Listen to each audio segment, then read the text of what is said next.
Hello दोस्तों, मैं Ravi Soni RKS institute में एक बार फिर से आपका हार्दिक अभिनंदन करता हूं। बच्चों, आज हम बात करने वाले हैं लूना 25 जो कि रशिया ने लॉन्च किया है चंद्रयान 3 के मुकाबले, उसके बारे में हम बात करना चाहते हैं। तो आइए स्टार्ट करते हैं।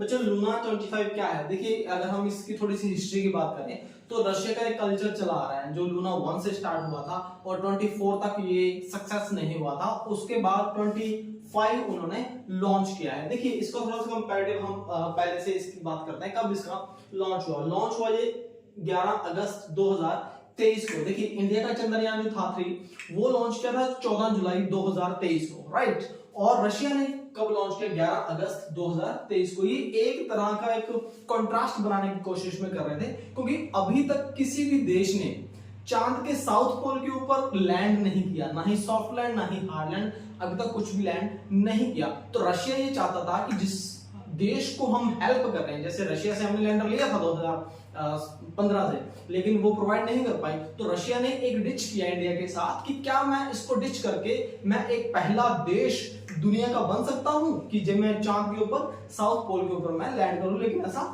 नहीं हुआ। उन्होंने क्या किया? 11 अगस्त यानी कि इंडिया के कुछ टाइम बाद उन्होंने लॉन्च किया और इंडिया से पहले जो है लैंड कराने की कोशिश वो कर रहा था। क्या किया उन्होंने? उनका ऑर्बिट हो गया था 16 अगस्त को। देखिए, इतना फास्ट था, आप कैन यू इमेजिन कि ये दूरी उन्होंने सिर्फ 5 से 6 दिन के बीच में ही तय कर ली थी, जो कि इंडिया का 14 जुलाई को जो है ना लॉन्च हुआ था।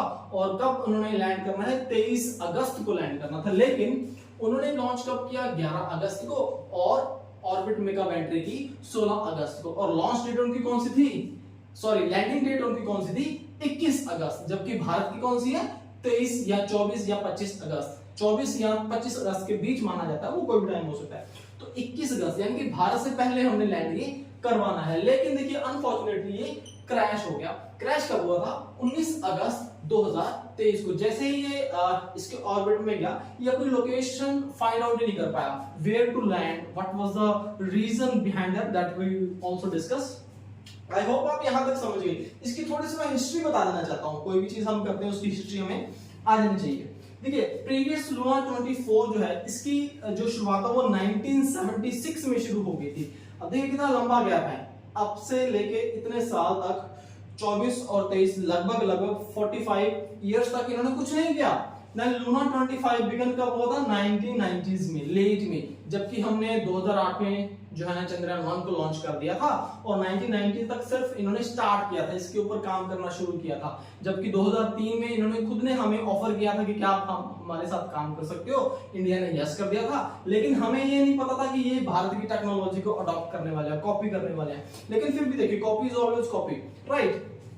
Then what happened? Then they rewrite होता है, एक बार दोबारा से जन्म ले लेना, कोई भी चीज को दोबारा से रीस्टार्ट कर देना, बिगिन कर देना, शुरू से दोबारा से स्टार्ट करना। इन्होंने स्टार्ट कब किया? जब इनके पास दो अपने एक स्पेसक्राफ्ट तैयार हो गए। अभी भी 2 स्पेसक्राफ्ट इन्होंने साथ में भेजे थे ताकि हम भारत से पहले पहुंच जाएं, लैंड करें और दुनिया को दिखा सकें कि हम वो एक ऐसा देश बनने जा रहे हैं जो चंद्रमा के ऊपर, साउथ पोल के ऊपर लैंड करवाएंगे। लेकिन ऐसा नहीं हुआ। देन और ये 2 स्पेसक्राफ्ट इन्होंने 1998 में, देखिए ये तीनों चीजें आपको याद करनी पड़ेंगी। लूना 24 जो है वो 1976 में हुआ।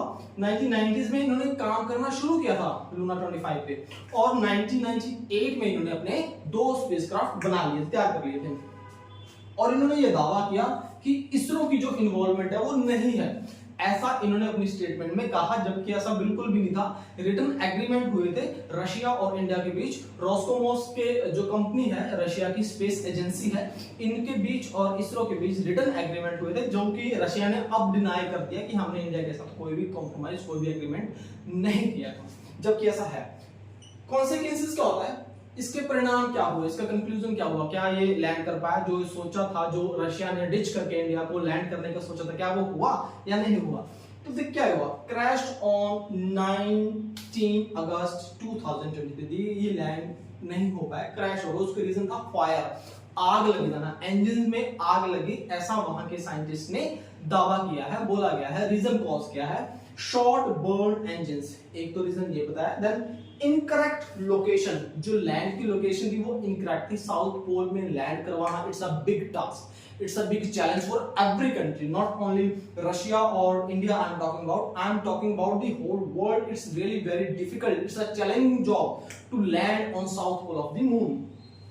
Then excessively long fire, देखिए वो कहते हैं कि हम कुछ हद तक उसको कंट्रोल भी कर लेते हैं, लेकिन एक्सेसिव ऑफ फायर ऐसा उन्होंने माना गया है। ऐसा उन्होंने कहा है कि लैंड के टाइम हार्ड लाइन थी, इसकी वजह से होगा। सेकंड उन्होंने अब यहाँ पे आग को, फायर को ऐड करते हैं इसमें, ये जो। और ऑब्जेक्टिव क्या थे, देखिए साउथ पोल के ऊपर लैंड कराना, मैंने आपको बिगनिंग में बता दिया। देखिए छोटे बहुत ही लाइट व्हीकल के साथ, ये बहुत ही लाइट था। अगर मैं इसके वेट की बात करूं तो इसका वेट था सिर्फ 1750 kg, 1750 1750 kg किलोग्राम इसका वेट था। इसका सिर्फ एक ही मोटो था, क्या था, सिर्फ वहां की सोल को ऑब्जर्व करना, और कोई इसका मोटो नहीं था। दो मोटो थे, एक तो साउथ पोल के ऊपर लैंड करवाना और दूसरा वहां की सिर्फ सोल को ऑब्जर्व करना, दैट्स इट। जबकि ये जो छोटा इंजन था वो नहीं कर पाया, उतना वो लोड नहीं एक्सेप्ट कर पाया। जो चंद्रयान 3 है, इसका वेट अगर मैं बात करूं तो दैट इज 3800 kg, राइट। ये इसके मुकाबले ये डबल से भी ज्यादा है अगर मैं इसकी कैलकुलेशन की बात करूं तो। यहाँ पे ये स्टैंड नहीं कर पाया। फॉर्चुनेटली हमारा यान जो है चंद्रयान 3 है वो सेफली ऑर्बिट में एंटर कर चुका है।